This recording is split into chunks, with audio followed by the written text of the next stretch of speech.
Hello friends, कैसे हैं आप सब लोग। मैं हूं आपके साथ नीलिमा शर्मा। आप देख रहे हैं ज्ञान गंगा चैनल। तो जैसा कि दोस्तों आप जानते हैं कि अभी भादों का महीना चल रहा है और भादों शुक्ल पक्ष की चतुर्दशी को अनंत चौदस का व्रत किया जाता है। तो मैं आपको इसी व्रत के बारे में, इसकी विधि और कथा सुनाने वाली हूँ। कथा को शुरू करने से पहले दोस्तों एक बात कहना चाहती हूँ कि अगर आपने मेरे चैनल को सब्सक्राइब नहीं किया है तो प्लीज़ आप मेरे चैनल को सब्सक्राइब कर दें, वीडियो को लाइक कर दें तथा बेल आइकन को भी ज़रूर दबा दें, जिससे कि आने वाली वीडियो आप तक आसानी से पहुँच सके। तो अनंत चतुर्दशी के दिन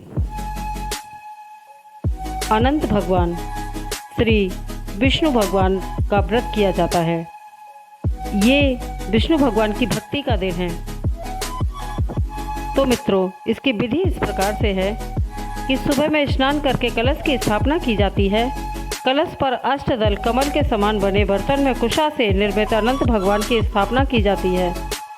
उसके समीप 14 गांठ लगाकर हल्दी से रंगे कच्चे डोरे को रखें और गंध, अक्षत, पुष्प, धूप, दीप नैवेद्य से पूजन करें। तत्पश्चात अनंत भगवान का ध्यान कर शुद्ध अनंत को अपनी दाई भुजा में बांधना चाहिए। ये धागा अनंत फल देने वाला है। अनंत की 14 गांठ 14 लोकों का प्रतीक हैं, उनमें अनंत भगवान विद्यमान हैं। तो अनंत चतुर्दशी की कथा इस प्रकार है कि एक बार महाराज युधिष्ठिर ने राजस्व यज्ञ किया। यज्ञ मंडप का निर्माण तो सुंदर था ही, इसके साथ साथ अद्भुत भी था। उसमें थल में जल और जल में थल की भ्रांति होती थी।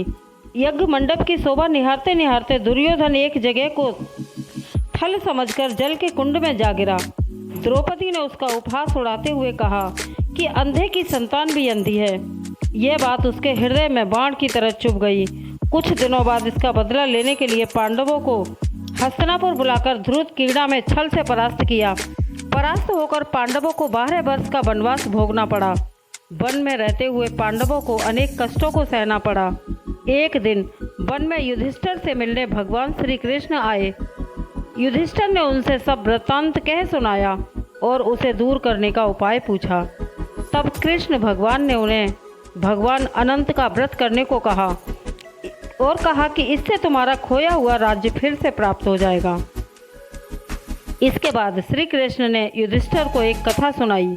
प्राचीन काल में सुमंत नाम के ब्राह्मण के एक सुशीला नाम की कन्या थी। बड़ी होने पर ब्राह्मण ने सुशीला का विवाह कौंडिल्य ऋषि से कर दिया। कौंडिल्य ऋषि सुशीला को लेकर अपने आश्रम को चल दिए। रास्ते में रात हो जाने पर वे नदी तट पर संध्या करने लगे। सुशीला ने वहां पर बहुत सी स्त्रियों को देखा जो किसी देवता की पूजा कर रही थी। सुशीला के पूछने पर उन्होंने विधि पूर्वक अनंत व्रत की महत्ता समझा दी।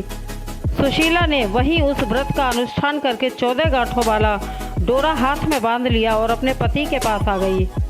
कौंडिल्य ऋषि ने सुशीला के हाथ में बंधे धागे के बारे में पूछा तो उसने सारी बात समझा दी। कौंडिल्य सुशीला की बातों से अप्रसन्न हो गए तथा उसके हाथ में बंधे डोरे को लेकर अग्नि में डाल दिया। यह अनंत भगवान का अपमान था। कौंडिल्य ऋषि की सुख संपत्ति नष्ट हो गई।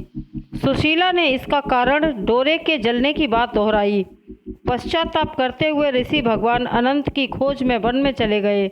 जब वे भटकते भटकते निराश होकर गिर पड़े और बेहोश हो गए, तब भगवान अनंत दर्शन देकर बोले, हे कौंडिल्य, मेरे अपमान के कारण ही तुम्हारे ऊपर ये मुसीबतों का पहाड़ टूटा है। तुम्हारे पश्चाताप के कारण मैं प्रसन्न हूँ। आश्रम जाकर 14 वर्ष तक विधि विधान पूर्वक अनंत व्रत करो, तुम्हारे सारे कष्ट दूर हो जाएंगे। कौंडिल्य ने वैसा ही किया। उन्हें सारे कष्टों से मुक्ति मिल गई। श्री कृष्ण की आज्ञा मानकर युधिष्ठिर ने अनंत भगवान का व्रत किया, जिसके प्रभाव से पांडवों को महाभारत युद्ध में विजय प्राप्त हुई। तो दोस्तों, यह अनंत चतुर्दशी का व्रत सारे कष्टों को दूर करने वाला है तथा इससे अनंत भगवान की कृपा भी बनी रहती है। आशा करती हूँ कि आपको यह कहानी अच्छी लगी होगी। तो मेरे इस चैनल को सब्सक्राइब करना ना भूलें व वीडियो को लाइक करें को दबाना ना भूलें, जिससे कि आने वाली वीडियो भी जरूर दबा दें। आसानी से पहुंच सके। धन्यवाद।